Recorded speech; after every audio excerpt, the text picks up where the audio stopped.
Thanks, Rita. Thanks for all attending. And first of all, Rita, we haven't announced the captain for WA as yet, so that'll be one of my responsibilities. But today, our first four players, that gives me great privilege on behalf of the Western Australian Football Commission and all our Waffle clubs. The first four players, obviously Patrick Cripps, who's behind me, a two-time Brownlow medalist. He's a product of the East Fremantle Football Club.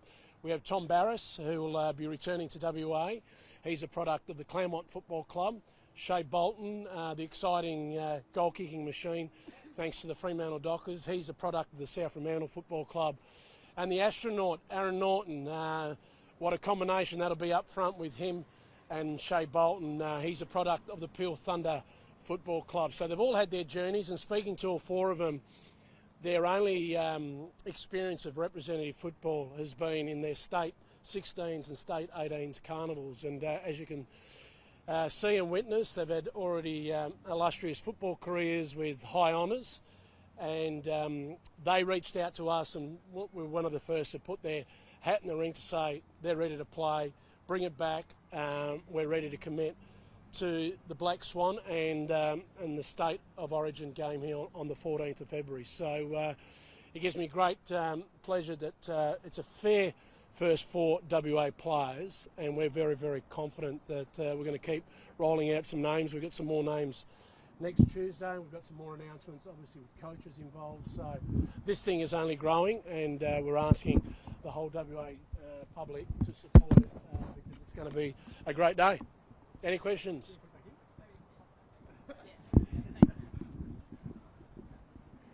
I think Rita was saying that Patrick's the captain of Carlton, so... Yeah, I got confused. Yeah. Gary Lyon reckons you're unhinged. What's your response? Oh, Gary. I don't think Gary's had too much success in big games here in WA. Not sure if he was part of that demolition of WA over Victoria that nice night in June in 1991. We belted them by 76 points in the rain. So I'm not sure he's quite up to playing the big games or coaching the big games over in WA. I don't think he's had too much success, and I doubt he's going to have any success on the 14th of February 26. Do you see yourselves as the title holders that they have to come and take back after that game? I would say so on this ground. The last time we met here was a long time ago, and the conditions that night suited Victoria on a Tuesday night, pelted down with rain, and we gave them an absolute showcasing of what State of Origin football is all about. They had Ablett that night, Lowe, they had Buse, they had Paul Roos. They had a fair lineup, Gavin Brown. Not sure if Gary got a game that night, so there's a bit of work for them to do, but I'll be concentrating on the team that we put forward because, we're going to have a highly skilled, highly paced side. We're the best of WA playing, so we're certainly invested. These guys, and obviously Patrick's going to speak very shortly, they've been asking for this for a long time, so it's player driven. What style of football do you want? Is it speed? Is speed the way you want it? Yeah, I think given the conditions and the climate that we experience here in WA that time of the year, see ball, get ball, let them play on instinct. We'll have some parameters in place and obviously defend like hell when the opposition have got it. I'm going to show all respect to Victoria. They're going to put a formidable side forward. So, we're going to have to defend like crazy once we don't have the ball. But the objective is to get it before they do and score heavily. During the season back in clubland, club's very careful to talk things down, no trash talk. How fun is this where you can have an opportunity where you can add a bit of spice to it and really get things going? Yeah, I take that narrative, but for someone like myself that played a bit of State of Origin football, it was the same narrative back then, probably not as well documented as it is today. There is a lot of vigour, and it's state versus state, and it's going to be a few mates versus mates, and I don't think they're going to be mates for 2 hours. That's what I'm going to be concentrating on, because one of the most important things is the fabric of our great game, our great Indigenous game, and State of Origin, state football, representative football was a big part of that. Unfortunately, these guys have missed a generation. We missed 2 generations of it. So it's when you put that jumper on, it means something, completely different to clubland. And we need to have that separation back again.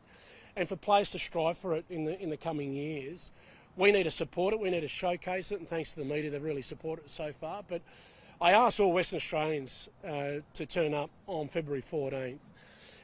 We need to put 55,000 people in the best stadium, well, maybe the second best stadium in Australia. I'm a bit biased to the MCG, but and don't leave the welcome mat out. And I'm happy to drive the bus and send the Victorians back to Perth Airport, knowing that they've lost another state game here, because we ruled State of Origin for a long period of time in the 80s, and that's my prime objective, to get that message and that passion and feeling back with the player group.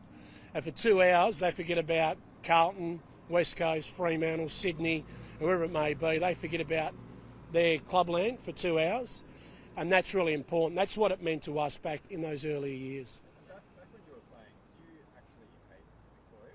I still hate Victoria. So, but I think I hate them in the sense that I respect that they think the big V rules everything.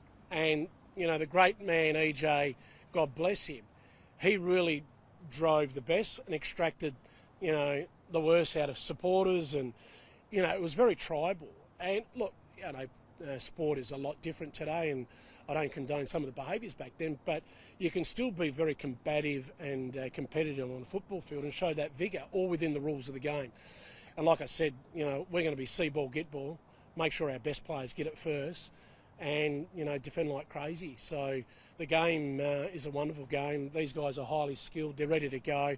They'll be itching at the bit to get out and play footy at February 14. It's going to be hot. I hope it's 40 degrees. So the Victorians will get some umbrellas so they don't get heat stroke for the Victorians, because they can't handle our heat and our pace over here. So I'm looking forward to it.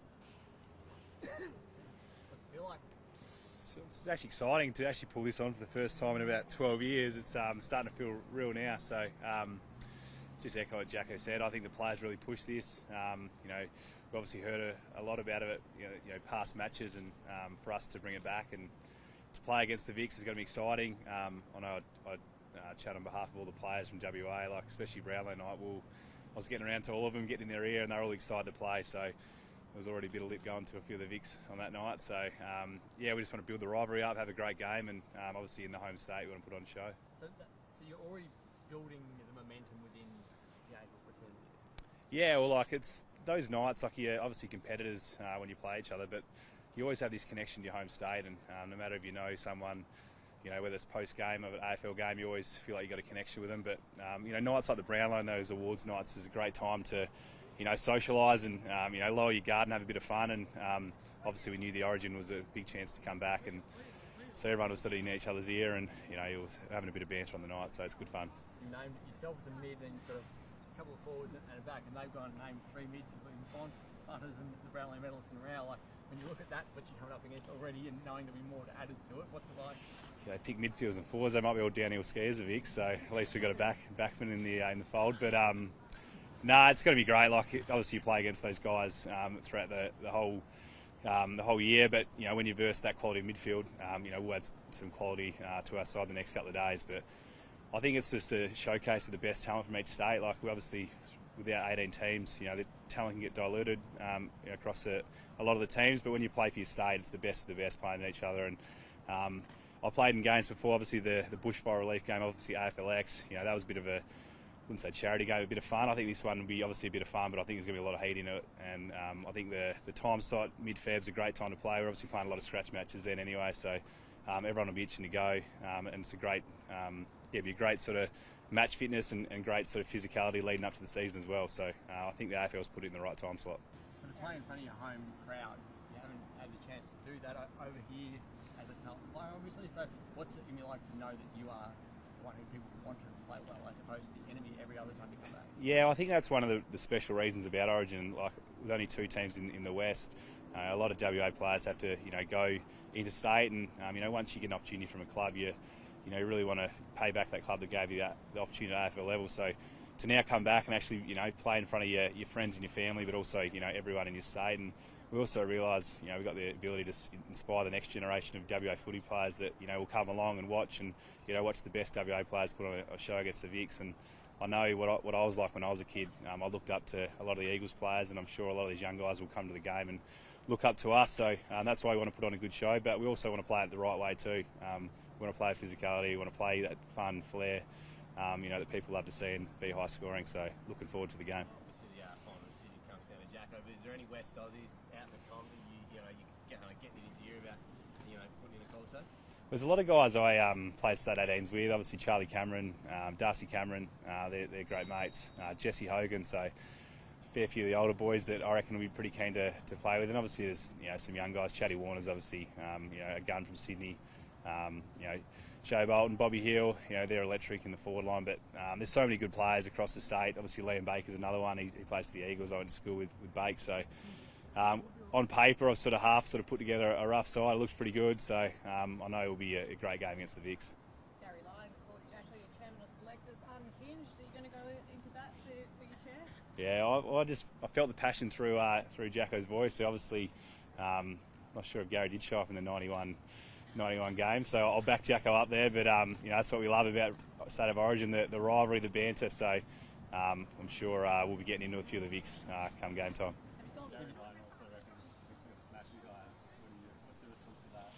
Yeah, I think Gary he's probably a bit old now on the sidelines, so he'll just have to have a few beers and watch. But we're going to have the home crowd. We're going to have some pretty quick guys in the forward line, so it's going to be our job as midfielders to get it down there. Then hopefully the Vicks can keep up with them. They'll be able to keep up with me, but maybe not the forward line. Yeah. And Jacko said the Vicks feel like they run the world. You live over there amongst them, feeling like they run the world. Do you feel the same way? It's definitely.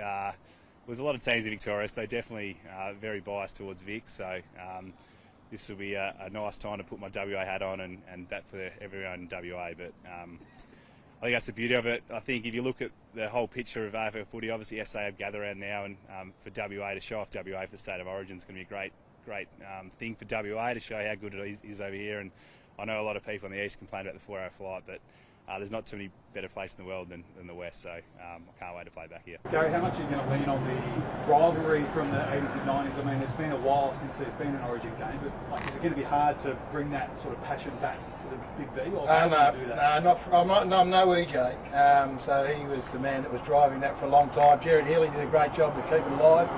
So, the legacy piece is strong from where I sit. I love it. I've been outspoken and passionate about it for a long period of time, but I kind of dropped off a bit because I thought the players, had moved on, but I've been unbelievably overwhelmed by the response from these guys. And so if they're keen, I'm keen again.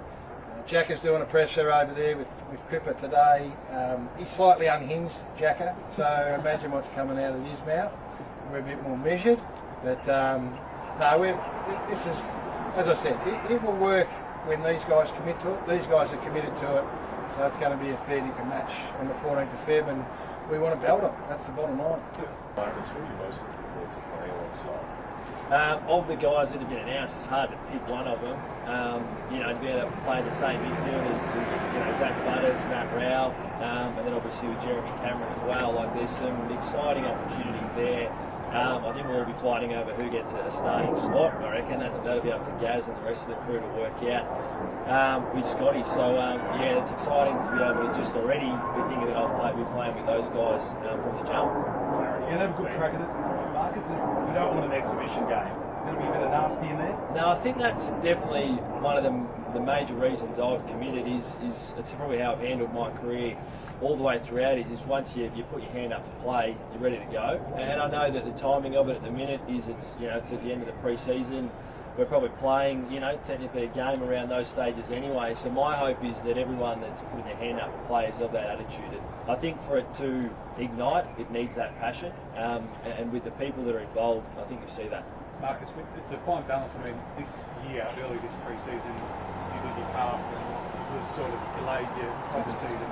How much of a balance is it for players, to push hard and to hold back and to fully commit? And how does it all fit in with the caution and concern of getting injured for the season? Yeah, I think the reason for wanting to play is because you want to go full pelt. That's probably my attitude anyway. And as I said, with the timing of it, you're preparing to play anyway. Yes, there might be aspects of it you haven't played your month or 6 weeks worth of football to blow the cobwebs out, but I think the attitude for guys will be that they're ready to play and they want to play. And as you've seen with the uptake in the guys that have already been announced, they're already thinking about playing this game, and if anything that'll help them prepare even better. Aaron Hall's been good for WA. What's going to be lining up against him? Well, I won't be lining up against him, that's for sure. If I'm in the back line on him, there's something's gone wrong structurally. But clearly, you know, we'll get a good look at him over the next few months as well, and we can prepare accordingly. I might have to slip the odd note to Scotty and the crew at different points. I think for him, the most important thing will be his hair. You know, making sure it's tied up properly, and he's, you know, I know that ruffles his feathers a little bit, so there might be some intel great offenders, but it's exciting to think that we'll be teammates for the majority of the year, but for one game we'll be enemies. Marcus, do you recall what Gary Cletup said to you? I can't say. We were sworn to secrecy. I think I'll give you a gist.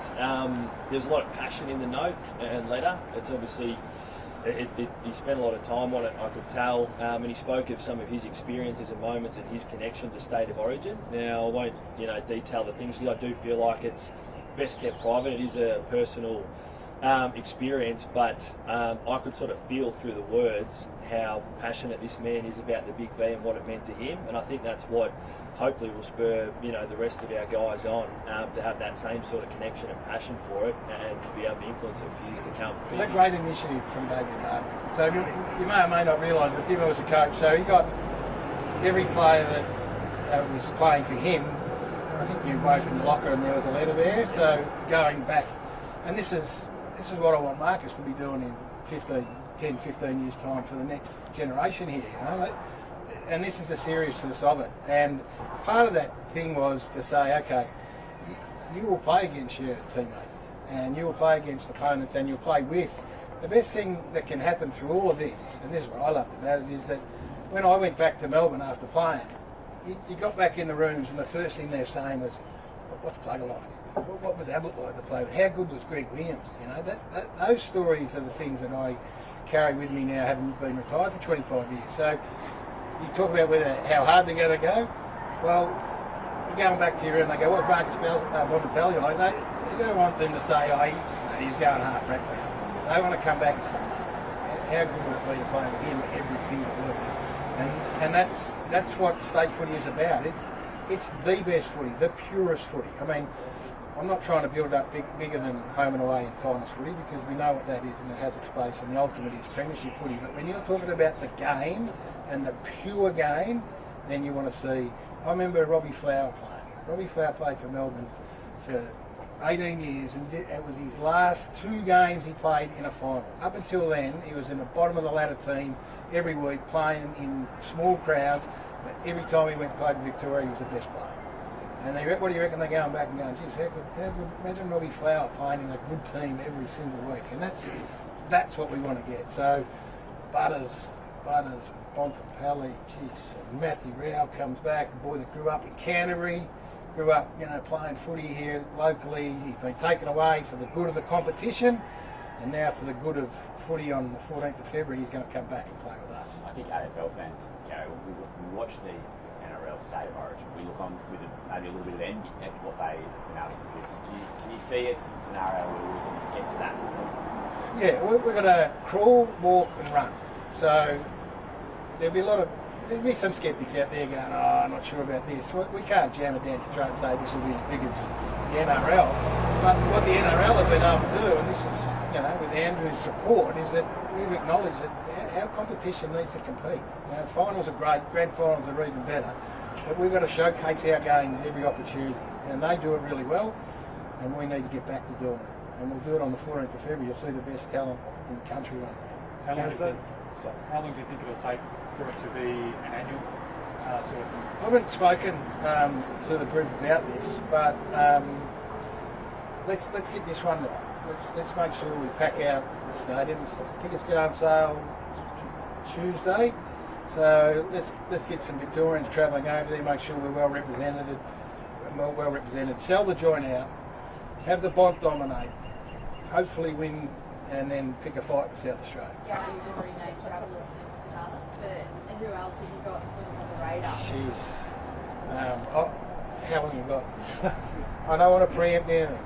We've got a big announcement coming Tuesday. We'll keep drip feeding you the players. I always remember this, and Scotty's away, I've been in touch with him and we've talked. These guys are walk-up starts because they are who they are. But what I loved about state footy back in the day was we always had room for 1 or 2 smoking. Back to the Kevin Sheedy days when he used to get Shane Hurd and smuggle him on the plane and fly him over to you wouldn't even know who Shane Hurd is, to South Australia to play on Tony McGuinness or something like that. I hope that we can have one or two younger kids that are going to walk away from this experience and go, wow, how good was that? So there's plenty of it. We're not going to be short. Harley Reid would be a walk-up start over in Perth. Well, there'll be a Reid that will put their hand up from Perth. There's another one over there that's pretty good. But it's a good. Someone asked me that on radio last week, and I'm not preempting anything about Harley. But if Andrew McWalter was asked about the benefit of Harley Reid in his third year, going into camp with these blokes for 4 days and watching and observing, maybe playing, maybe not, then you could not put a value on that. But so, Clark, I'd say that about Harry Sheasel. There's a whole heap of them out there that are putting their hand up and benefit from playing with these blokes. The EJ legacy goes. It must be very special for some of your vintage to, in a small way, carry that on. Those pictures of him sort of waving goodbye in '95, iconic. My 4-year-old speaks about it. So, do you feel that? Yeah. Well, I don't ever put myself in that category, but I do in terms of the legacy of Victorian footy. I'm glad that it's back. I worked at the AFL here for 7 or 8 years, and EJ used to come in, and me and Spud and Gavin Brown were all working is a loose term.